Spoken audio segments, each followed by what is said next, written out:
부실 채권의 발생은 가까운 거래선에서 의외로 발생하는 확률이 높은데 인간관계로 친하게 얽히다 보면 기준대로 관리하기가 어려워진다. 우리가 보면 이제 채권 얘기죠. 돈이 안 들어오면 부실이죠. 그죠? 부실이죠. 제가 뭐라고 그랬습니까?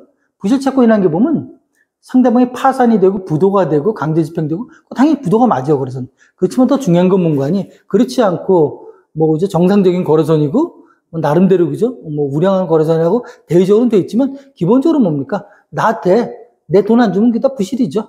단 우리 쪽에서 보면 어떤 귀책 사유, 납기를 어겼다든지 제품의 하자라든지 불량 뭐 그런 것 때문에 돈을 안 준다. 그건 별 문제라고 하고 그렇지 않으면 뭡니까? 다 그게 보면 이제 보면 부실 거래선이죠. 근데 그런 부실 거래선들 보다 보면 또 그런 경우가 있어요. 혹 있지 않습니까? 보면 모르는 사람들한테 그죠? 모르는 거래선이 인간관계가 없는 쪽에서 이런 쪽에서 부실 거래선이 되는 경우도 있지만 의외로 뭔가 하니 잘 아는 거래선 있잖아요. 서로 간에 보면 인간관계가 있고 이런 사람들이 보면 이제 과거에 모셨던 그죠? 선배라든지 뭐 팀장 이런 분들일 수도 있고요. 아니면 외부에서 보면 이제 권유받은 사람들도 있죠. 그래서 뭐 의외로 보면 이런 쪽에 부실이 생길 확률도 높다 이거죠. 잘 모르는 사람들은 어떻습니까? 우리가 보면 회사 기준에 따라서 그러니까 탁탁탁탁 처리하면 되는데 잘 아는 사람들은 보면 처음에는 보면 그 기준에 맞았다고 하더라도 나중에 시간이 가면서 어떻습니까? 우리가 물려들 확률도 있다는 소리죠. 그래서 우리가 보면 나중에 보면 이제 담보 관리 있지 할 때 보면 담보를 교체해달라고 그래요. 담보를 빼달라는 거죠. 이 담보 빼고 다른 담보에 들어온다는 거죠. 그게 이제 보증사나 보증보험일 수도 있지만, 이제 부동산 같은 경우가 많아요. 부동산 가격이 이제 보면 침체됐을 때는 그렇지만 부동산이 막 올라갈 때 있지 않습니까? 이럴 때는 보면 자기가 팔겠대. 팔고 다른 담보를 제공하겠다는 거죠. 이게 사서 새로운 부동산 담보일 수도 있지만, 보증서, 보증권, 뭐 다른 경우도 있을 수 있죠. 담보가 종류가 변할 수도 있는데, 주로 이제 보면 다른 부동산 사서 이제 담보를 넣겠다고 그러죠. 그런 말 있잖아요. 그런 말 하는 사람들이 보면 차라리 모르는 사람이 그런 사람들 그런 소리 하지도 않아요. 얘기 자체는 하지 않죠.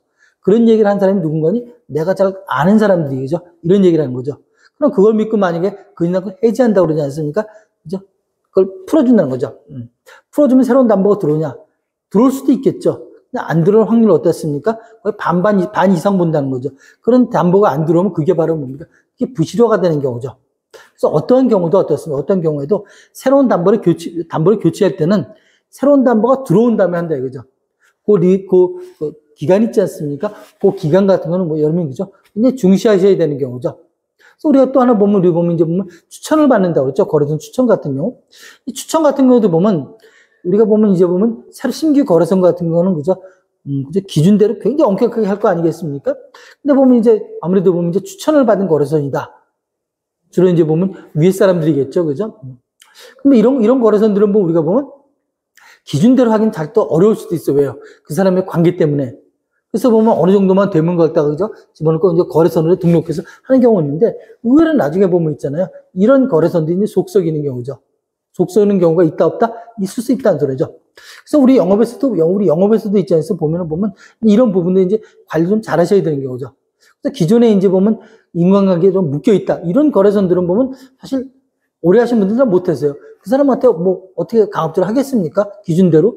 기준을 알지만 잘 못하죠. 그래서 보면 새로운 사람들 있죠. 우리 신입사원들 있죠. 신입사원들, 그죠? 이 사람들한테, 그죠? 이 거래선을 그죠? 이전시키면 굉장히 관리 아마 기본적으로 이 사람들은 어떻습니까? 그 사람하고 인간관계가 없는 상태고 또 배운 대로 있지 않습니까? 그대로, 그죠? 하나하나 다 처리하겠죠. 여기서 보면 담보 관리도 보면 정리하면 어떻습니까? 철저하게 하는 게 굉장히 중요하다는 거.